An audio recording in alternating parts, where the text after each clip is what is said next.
मीनू जी, आपको क्या लगता है? देखिए, बीजेपी के पास भी मुद्दे तो हैं नहीं। केजरीवाल सरकार के खिलाफ कोई मुद्दे हैं नहीं। भ्रष्टाचार का मुद्दा बनाने की कोशिश की, उसकी हवा निकल चुकी है। अब प्रधानमंत्री के पास ले दे के ये शीश महल बचा था, जिसको उन्होंने उस पूरे जोर-शोर से के साथ और अपनी पूरी जो उनकी स्टाइल है, उसके साथ इसको चुनाव के मंडी में फेंका। और ऐसा लगा कि ये हलचल पैदा करेगा, लेकिन केजरीवाल नहले पे दहला उन्होंने चल दिया। ये जो दोनों जो छोटे मोदी और बड़े मोदी जिनको कहते हैं, उनकी जो टकराहट है, वो कैसे इस पूरे मामले को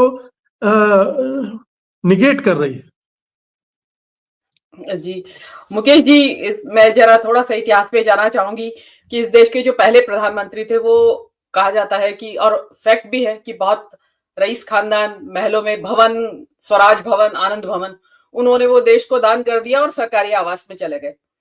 और एक यहाँ है जो अभी आपने कहा कि एक चाय वाला है और एक वो फ्लोटर्स पहन के, ढीले से कमीज पहन के, मफलर लगा के और ये करके, ऐसा कि एक आम आदमी की छवि प्रस्तुत करने वाला कि ऑस्टेरिटी के साथ रहने का दावा कर रहे थे जो लोग, कि हमने तो बहुत गरीबी का जीवन बिताया, हम साधारण लोग हैं। उनकी ख्वाहिशें इतनी हैं कि हर ख्वाहिश पे दम निकले। हजारों ख्वाहिशें ऐसी हैं उनकी। तो उसमें एक को महल चाहिए, एक को शीश महल चाहिए, एक को राजमहल चाहिए। तो वो लड़ रहे हैं। तो ये तो टाइटन्स की लड़ाई हो रही है और इसमें देखिए कि लड़ाई बहुत इंटरेस्टिंग होने वाली है आगे। देखिए, अमित शाह ने एक बार गांधी को कहा था कि गांधी एक चतुर बनिया था। तो वो अमित शाह को हमेशा ध्यान रखना चाहिए, केजरीवाल भी बनिया है और अमित शाह भी बनिया है। अब दो बनियों की जब लड़ाई होगी इस जंग, इस मैदान में दिल्ली के, तो इसमें राजमहल और नरेंद्र शीशमहल मोदी भी जैसे अपने आप नैरेटिव। को बनिया कह चुके हैं। नरेंद्र मोदी भी अपने को गुजराती बनिया कह चुके हैं। तो ये अच्छा अच्छा, अब हम वो जाति के पर ना जाए, लेकिन तो ये लड़ाई वो चल रही। जी, वो तो ओबीसी बन गए हैं बनिए से। तो इसका मतलब, तो जी। अगर मोदी जी ओरिजिनल बनिया है तो तीन बनिए लड़ रहे हैं। तो आपको ये जो शीश महल और राजमहल की लड़ाई है ना, इसमें इस तरीके के बहुत एवरीडे आपका बड़ा इंटरेस्टिंग रहेंगे लड़ाइयां। आपको रोज ऐसा मिलेगा। लेकिन इसमें अगेन जो आपने कहा कि जो केजरीवाल जी ने, ये मेरे हिसाब से एक बहुत बड़ा मिस्टेक किया है, क्योंकि जब आप ऑस्टेरिटी, ईमानदारी, मिनिमलिस्ट, आप मतलब इतने सारे टैग्स लेके आप आए थे और लोगों ने इसी वजह से उनको पसंद भी किया था। अगर आप हिस्ट्री में जाएं तो लोगों ने इसलिए नहीं पसंद किया था कि केजरीवाल राजमहल में रहेंगे या तरह तरह का, उन्होंने वीआईपी कल्चर की, मैं लाल बत्ती की गाड़ी में नहीं चलूंगा, ट्रैफिक नहीं रुकेगा, ये सब लोगों ने कहा ये आई है राजनीति नए किस्म की।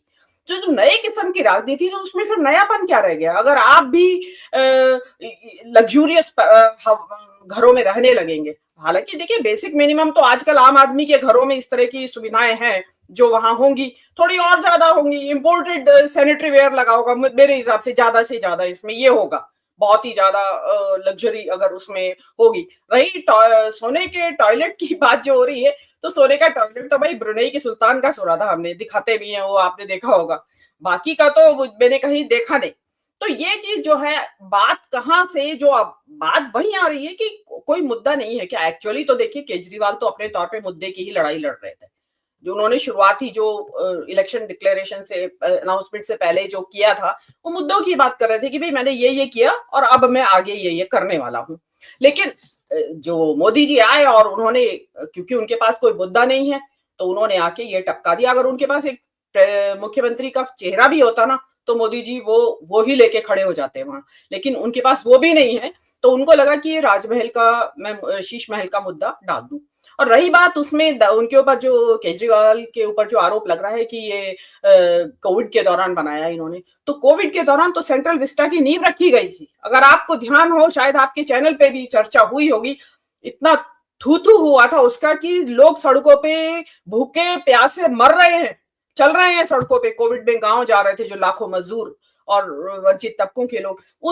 उस माहौल में सेंट्रल विस्टा की नींव रखी जा रही थी। तो उसी के साथ साथ प्रधानमंत्री का जो आवास भी बन रहा है, वो एक ऑलरेडी आवास है, कई एकड़ में बताते हैं वो। बाहर से तो हमने भी देखा है, काफी बड़ा है, इधर से उधर तक घूम जाइए दिल्ली में, तो वो वही आवास की बाउंड्री खत्म नहीं होती है। एक तो उनको भी एक आवास जो पुराना आवास है, उसमें तो सतीश सिंह जी भी गए होंगे। मैं भी गया हूँ, जब प्राइम मिनिस्टर को कवर करते थे। तो उनके घर में जब कोई अवसर आता था तो हम लोग कवर करने तो जाते ही थे। लेकिन ये जो नया बन रहा है इसकी बात हो रही है कि इस पर इतना खर्च हो रहा है। जी। जी, देखिए अगेन जो है कि देखिए बेसिक वहीं आ जाती है बात कि आप लड़ाई मुद्दों से छोड़ के और इसके ऊपर आ गए हैं। तो आज जो आपने बिल्कुल सही लिखा है कि आप मोदी जी उसमें घिर गए हैं। मतलब केजरीवाल ने जो पलटवार किया है, हालांकि वो भी कह रहे हैं 67 जोड़ी जूते-वूते, ये तो मतलब वो भी फेंक रहे हैं। आप इधर से फेंक रहे हैं तो वो आपसे दुगनी फेंक रहे हैं। पकड़ आप भी संभालते रहिए। बिल्कुल। तो एक और इस मामले में जो आप कहते हैं ना कि आप कांग्रेस बीजेपी से नहीं जीत सकती, तो बीजेपी केजरीवाल से नहीं जीत सकती इस मामले में। तो जी, ये चीज बिल्कुल। तो लगातार चलने वाली है और डेफिनेटली इस बहाने चलिए ये चर्चा तो आई नेताओं के क्या खर्चे होते हैं। और ये देखिए जिस देश के 80 करोड़ लोगों को अभी अनाज के ऊपर निर्भर है, जी, सरकारी सहायता के ऊपर निर्भर है, उसके देश के प्रधानमंत्री हों चाहे मुख्यमंत्री हों, उनको ना तो इस तरह की चर्चा करना शोभा देता है और ना इस तरीके से रहना शोभा देता है। जी, बिल्कुल। सुरक्षा के लिए देखिए जरूरी है जितना उतना तामझाम होना चाहिए, बाकी नहीं।